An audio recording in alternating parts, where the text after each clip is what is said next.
Maverick. Noun, unusual person. A visionary, leader, go-getter, an independent thinker. They see the vision for their life and pull that future towards them with an unyielding belief that things can and must be better. They achieve what most won't. Innovative, influential, daring, and direct, with a remarkably high tolerance for taking calculated risk. A foe to the status quo. This is Passive Real Estate Investing with Mavericks.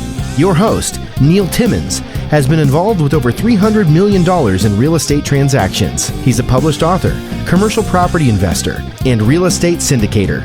This show is for those who want to learn how to earn passive income through real estate investing. Now, here's your host, Neil Timmins. On this episode of Passive Real Estate Investing with Mavericks, I sit down with Taylor Loht to uncover value-add multifamily for passive wealth creation. Hey Mavericks, this is Ava Baukamp, and this episode of Passive Real Estate Investing with Mavericks is brought to you by Legacy Impact Investors. We are an industrial investment firm located in cash flow country, the Midwest. We strive to shield off risk and beat inflation, all while producing predictable cash flow. We curate real estate investment opportunities for busy professionals and other real estate investors seeking passive income. To learn more about what we do and connect with me, go to www.legacyimpactinvestors.com. Welcome to Passive Real Estate Investing with Mavericks, where we provide actionable steps for you to grow your passive income and become job optional. During this episode, you're going to get to uncover value-add multifamily investing for passive wealth creation. For those of you who are new, I'm your host, Neil Timmins. I love passive income from real estate. Now, before I introduce you to today's Maverick, I want to make a request that at any point you like what you're hearing, give us a thumbs up and be sure to subscribe to the show. Never miss a valuable episode. And if you love what you hear, well, give us a written review. Then be certain to look at the description of this episode. We packed it with thousands of dollars in free resources. Now, today we've got the privilege to learn from a person who has been involved in over $250 million in commercial real estate transactions. Prior to his career in real estate, he was heavily focused on investing in the stock market. Ultimately, all of it changed when he had an epiphany about wealth creation and his ability to add and force appreciation. Now, I would describe today's Maverick as someone who's passionate about finding unique and interesting ways to force appreciation and create value for passive income investors. Today's Mavericks, Taylor Loht's here with me. Taylor, how are you? I'm doing very well. Thanks for having me. I'm glad you're here. Say, for the audience's sake, who are you? What do you do? Where are you from? Yeah, absolutely. Thanks for the opportunity. So I'm a multifamily and self-storage real estate investor. Got my start in the real estate space right around 2016.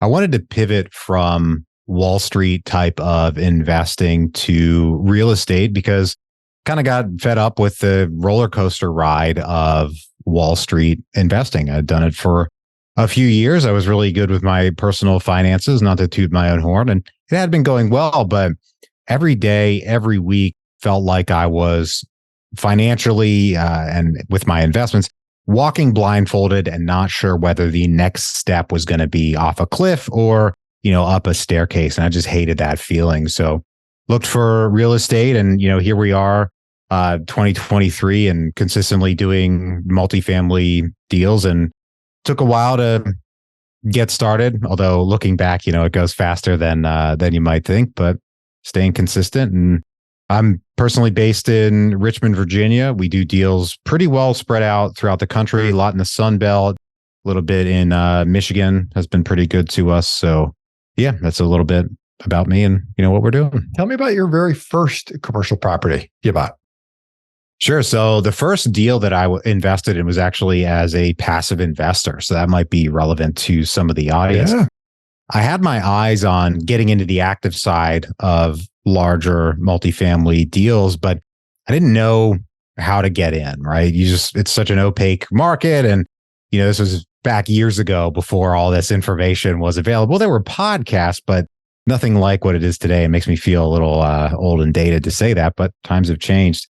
And I met a sponsor at a real estate syndication event. It was actually a Real Estate Guys Secrets of Successful Syndication event.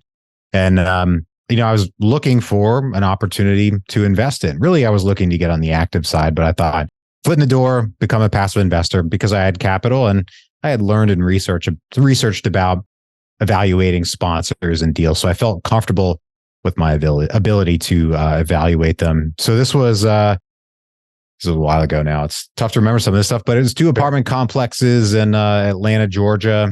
And we held them for a few years, and there were some really interesting lessons that came out of that and bumps in the road, if you will, which we can definitely go over if you like.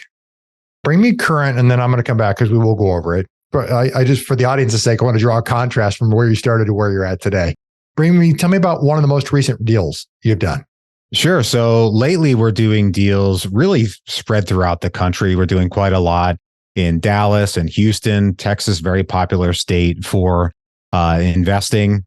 My first deal was actually on the active side, was actually in Amarillo, Texas, up in the Panhandle. But and that went well, but I'm happy to be in more major markets. We're also doing deals in certain parts of Florida, Orlando, outside of Tampa.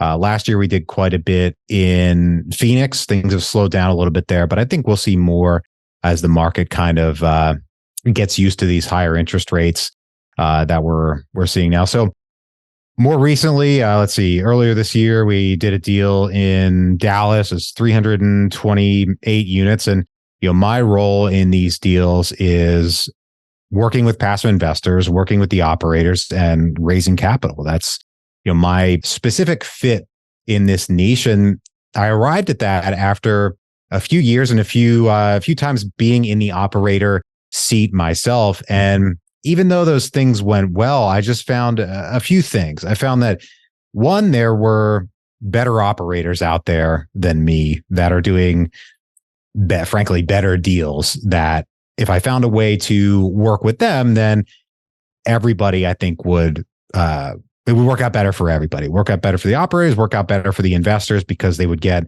the top of the line people actually doing the day-to-day management of the deal, if you will. And naturally, it works out better for my business because then we get to specialize in an area of the real estate syndication space that, frankly, I really love. I love working with investors. I love looking at deals. I love evaluating operators and being able to efficiently and effectively spread ourselves across the country with the model. It's really everything that I had wanted to create, even though at the beginning I didn't, back in 2016, know that I wanted my business to look like this. Right. I'm very glad, that it does.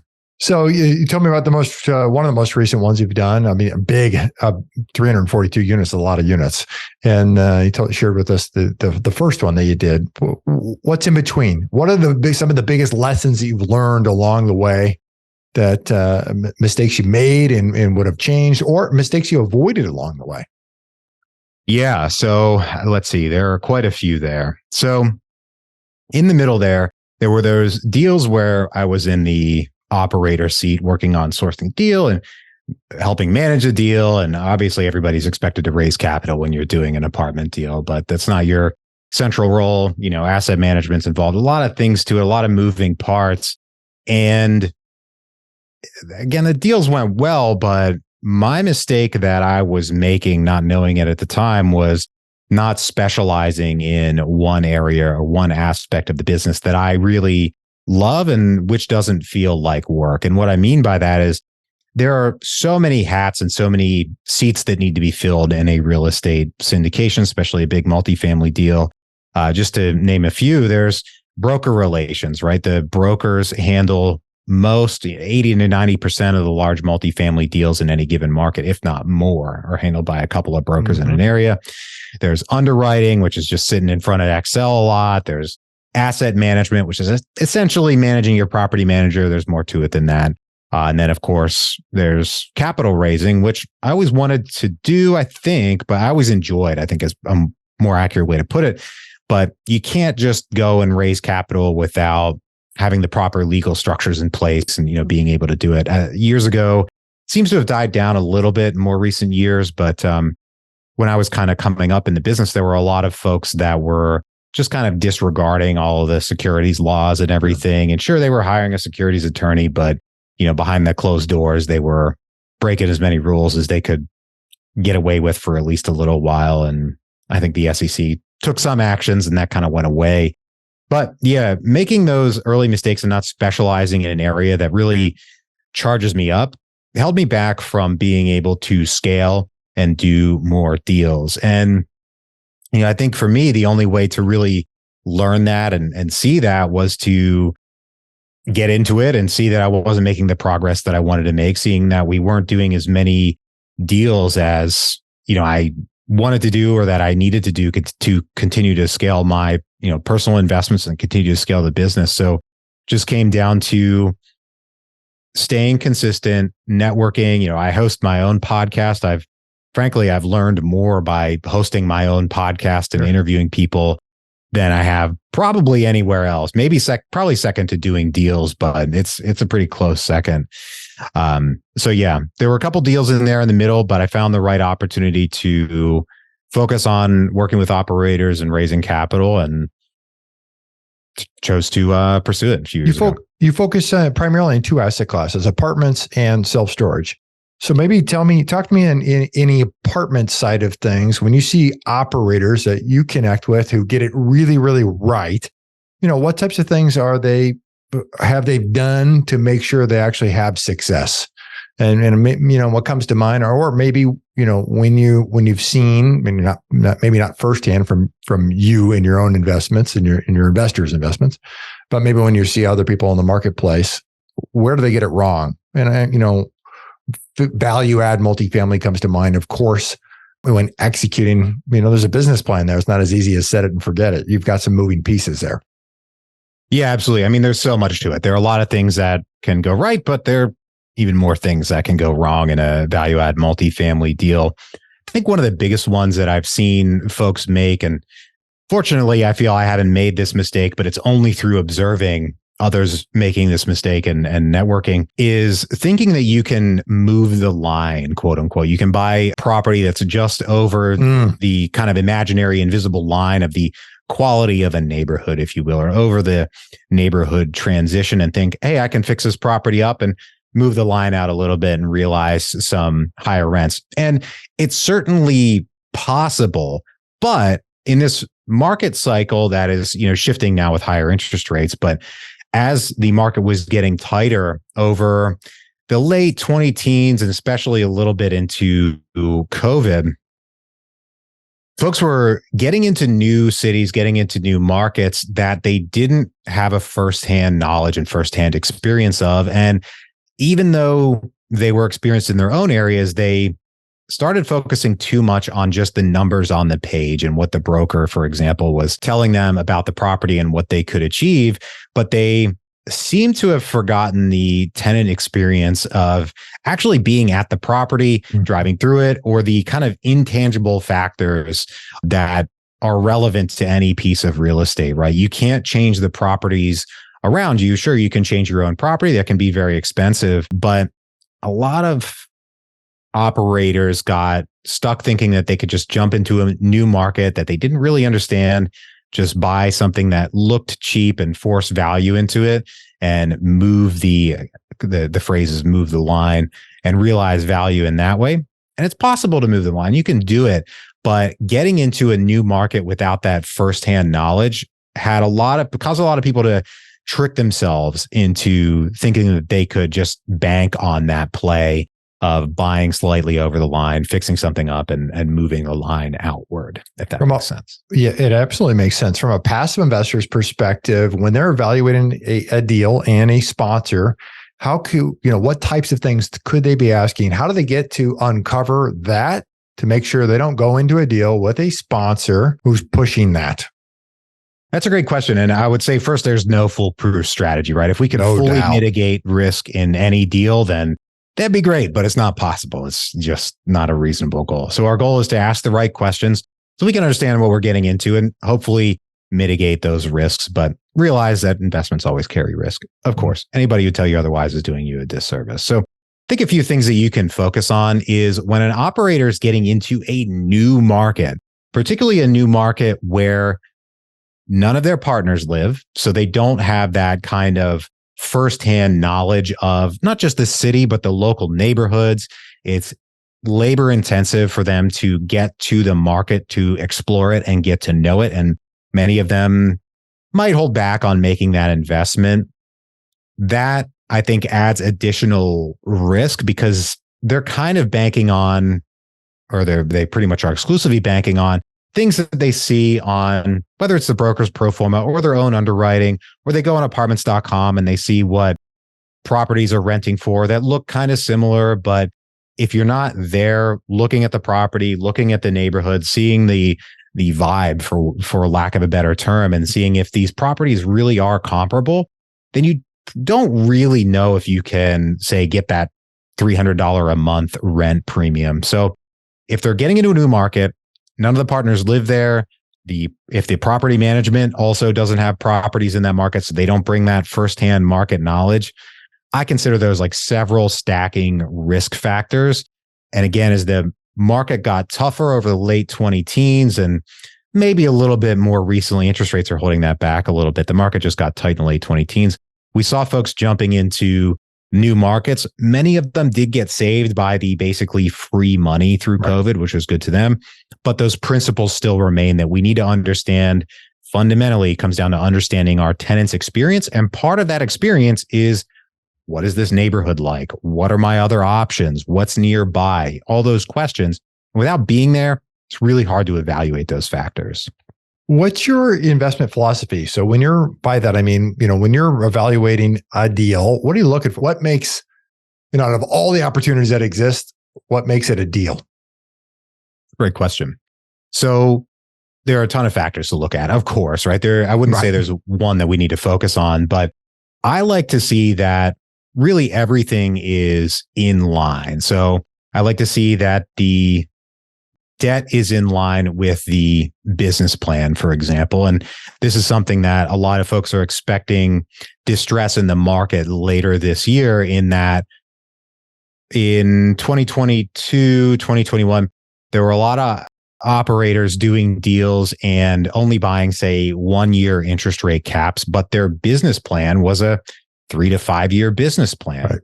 And they didn't necessarily expect that rate caps would be much more expensive than they are today. Rates would be much higher than they used to be. But still, that meant that their debt was not fundamentally in line with their business plan. Now, that's not to say that variable rate debt is always bad. We certainly have done plenty of variable rate deals, but have a longer interest rate cap that's more in line with how long you intend to hold the deal, right? That's a big one. I like to see strong debt service coverage. Of course, lenders are always going to look like that, but look at that figure, DSCR. But if we can exceed the lender's minimum of usually 1.25, somewhere around there, then that's so much for the better, right? Because that debt is really one of our biggest risks, and certainly one of our biggest, if not our biggest, cost in real estate investing. So if we can mitigate that by having sufficient cash flow to cover debt service or to cover that risk, I really like to see that. I love strong value add potential. So if we can find a property that has the opportunity to raise rents, certainly like that. We need to fix it up. We're not expecting to get something for nothing.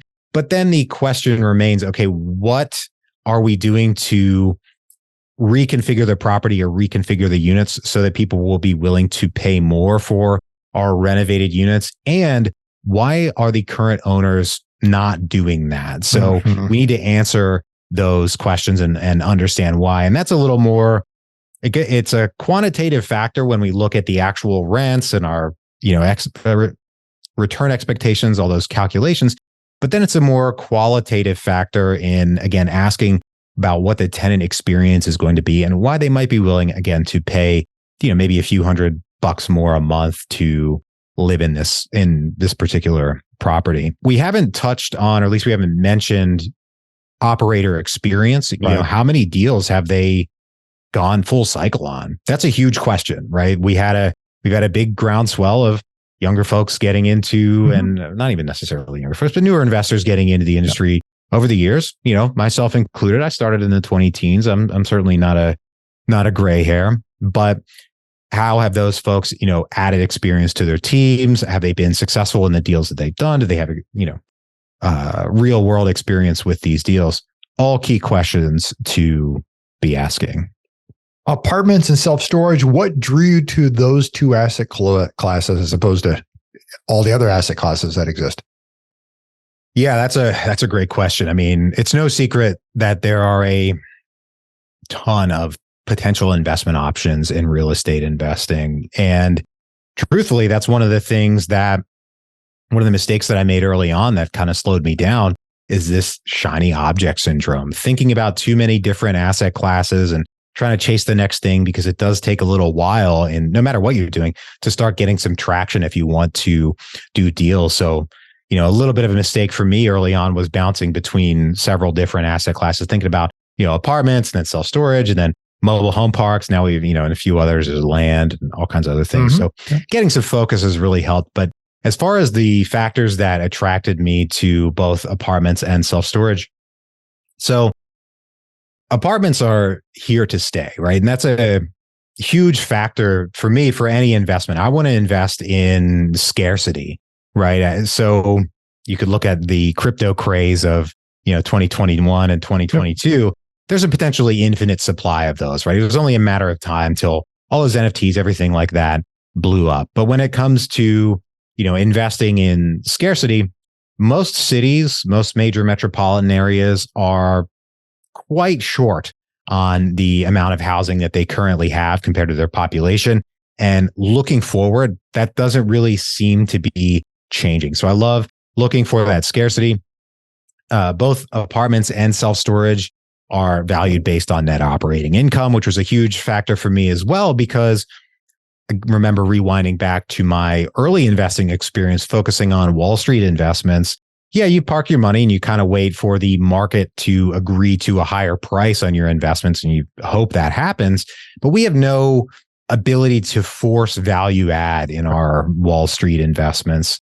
Whereas in commercial real estate, like large multifamily or self-storage, if we raise the net operating income, we can force the value upward.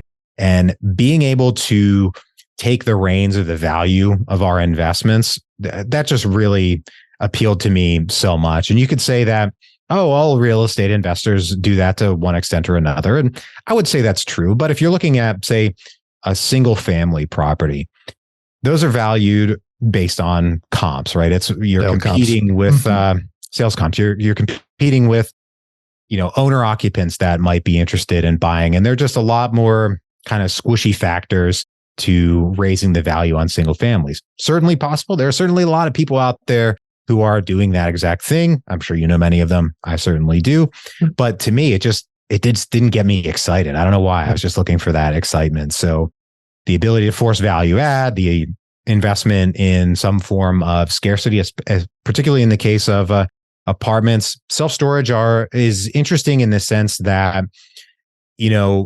Americans, we have a lot of junk and we love to keep our junk and we need to put it somewhere. And we statistically tend to put it in self-storage properties, whether we're in a situation where, it's an economic downturn, we need to downsize, or if we're moving from one place to another, it's really a business of transition. So that has appealed to me as well. Self-storage is also a very heavily still mom and pop driven asset class throughout the country.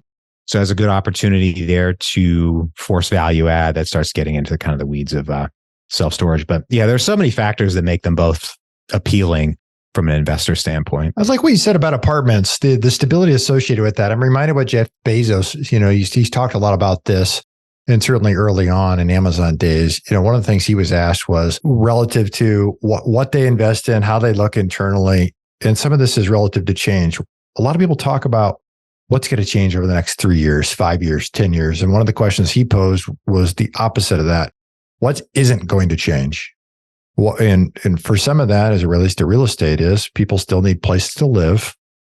And, a building that's been around for 10, 20, 30, 40 years, it has been proven for decades that there's stability there, that there's something there. And as it relates to Amazon, for them, it was low prices and fast delivery. Some period of time from now, somebody's still going to want the lowest price and the fastest delivery, right? And they can invest very heavily inside of that, inside of Amazon. And so I like that as it relates to what you described and countered that with crypto as the alternative to that, in several cases, and largely for the asset class as a whole, a total fad, in my opinion. And certainly as it relates to NFTs has been proven already. So I think that's great as it relates to the asset class. Tell me, let's do this. Well, actually, tell me this, and then I want to move on to the final segment. What are you most excited about this year? Great question. On the personal level, I got married just a few months ago, so it's Congrats. been. Thank you. It's been fun being married. We've got a vacation with the family coming up here. I'm in the midst, kind of early stages of writing a book about multifamily investing and growing wealth. And it's tough to say I'm excited about this per se, because if it comes true, there will be suffering on someone's part. So I certainly don't want to say excited about, but interested to see what happens with the pending loan maturities that the commercial real estate space is going to see in Q3 and Q4 of this year. There have been a ton of news, I don't want to say newspaper articles, again, dating myself here, but blog articles written about how, this is going to be the end of the world for office owners or really anybody who owns commercial real estate. And I certainly hope not. I mean, there's always that means opportunity for sure. I don't want to see anybody get hammered on the value of their investments. But I'm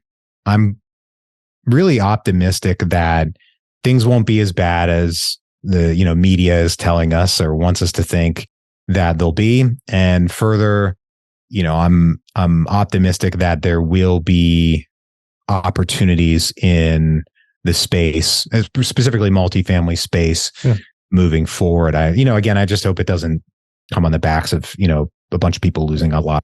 I certainly hope it doesn't come on the backs of, folks losing a lot of money.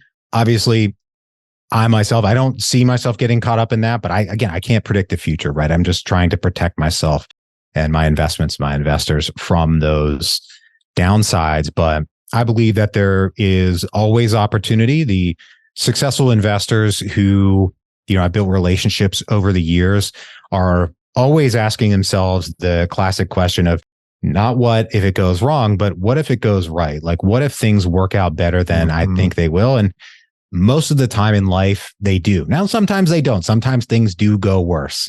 I've been in car accidents, for example. I certainly didn't expect that to happen. But most of the time in our lives, it's not the end of the world. So I think there will be opportunities, and the wise investors are already positioned to see them coming or are currently putting themselves in position to see those opportunities coming along, and they're getting prepared. Let's do this. I want to move on to the final segment, what I call the final four. What do you think holds most passive investors back from hitting their personal next level, whatever that happens to be? I think fear holds us back in investing more than we really care to admit. And it's not just fear of investing in a deal, for example, but it's the fear of reaching out to someone and getting on the phone, and the fear of asking what we might think are dumb questions, but in practice are far more often wise questions or questions that the person we're asking had at one time. So I think it's the fear of really putting yourself out there, especially as a passive investor, right? You're busy, you're a high earning professional, you're occupied throughout the day. It's tough to take the time in your evening to schedule a call with an operator to get to know them. And if you're not somebody who's used to being on the phone with others, as many busy professionals really might not be, especially if they're, coders or computer science people, engineers, that kind of a thing, stepping out of your comfort zone, I think can really open up a lot of opportunities, whether it's just straight up investment opportunities, but also learning opportunities, the willingness to, again, ask what you might think is a dumb question, but really in reality is probably a question that someone else had in the past. And there's probably the answer to out there in the ether. You can go find it. What are you passionate about outside of real estate? Brazilian Jiu-Jitsu. I've been training since 2015. I'm a purple belt. I want to be able to train as long as I possibly can and continue to grow and get better. I love it because first off, I met my wife there. She doesn't train anymore, but she wasn't my wife at the time. Funny joke. But it's a great way to learn to push your own comfort zone. And somewhat unintentionally always done that. Prior to training Brazilian Jiu-Jitsu, I did a triathlon. I hate swimming. I'm a horrible swimmer. I could not swim one single lap when I signed up for that triathlon, but I did it. It was just a half mile. It was a sprint triathlon, half mile in a lake. I hated every second of it, but you know what? I did it. I put myself out there, and jiu-jitsu gives me that just constant struggle and, getting outside of your comfort zone. Your favorite book? I'll say the one that has had the most impact on me, and it's one of the ones that's behind me. And you're probably going to think if folks are looking at the video, it's this one right here, Rich Dad Poor Dad. It's actually not. It's a little further down the aisle here. Crucial Conversations. This one is top of my list because for a few reasons. First off, it teaches you tools to deal with conversations when they get particularly difficult, or as the authors call them, crucial in the context of the book. It's not a super long book, but they really get into tools for talking when the stakes are high is the tagline of the book. And those are important skills. Your ability to deal with others seriously impacts your success in life no matter what. I wish I had appreciated that earlier than I did. I started learning that in my early 20s, but here we are. Crucial Conversations came to me in my life through a mentor when I was at the time in my mid-20s, and it's provided a lot of tools for not only dealing with tough conversations in business situations, but also with personal relationships, with my wife, with family, with other people. And, it's one that's on my list to get back to reading again. I'm in the middle of a different book. I don't like just putting books away that I'm reading. So I'm going to finish the current one, reread Crucial Conversations, but highly recommend it, Crucial Conversations. Your favorite way to make an impact in the community? I've been a vegetarian again since 2015. 2015 was a big year in my life. Sounds like it. But in that vein, I support local animal shelters. And my goal is, outside of personal prosperity, which everybody's investing in real estate for, my goal is to continue to grow our wealth, myself and my wife, so that we can make an even bigger impact in supporting animal shelters. Taylor, it's been a wonderful conversation. It's fun to get your perspective from on the environment, meaning the economic environment that's taking place today for us as a whole, and then more specifically inside the apartments and self-storage world. For people who want to find you, they want to follow you, they want to connect with you, where can they go? What should they do?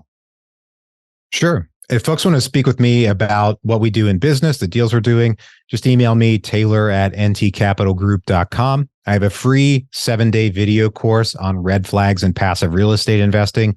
Bite-sized videos, go through some 7 things that I see go wrong. Go to passiverealestatecourse.com, or I host the Passive Wealth Strategy Show, where we'll teach you to escape the Wall Street casino and build wealth on Main Street by investing in real estate. That's wonderful. All the links will be below in the show notes for everybody. Taylor, I appreciate your time. Thanks for having me. Thank you. To our listeners, pat yourself on the back. You guys have made it to the end of the show, and most people never finish what they start. If you receive value from today's show, be sure to share it on LinkedIn, your Facebook page, or your social media platform of choice. Subscribe to never miss a valuable episode in the future. And if you found value in today's episode, give us a thumbs up with a positive review. If there's a particular topic you'd like to hear about, well, I want to hear from you. Shoot me a message on LinkedIn. The link to my profile is below in the show notes. You can connect with me there for more valuable content.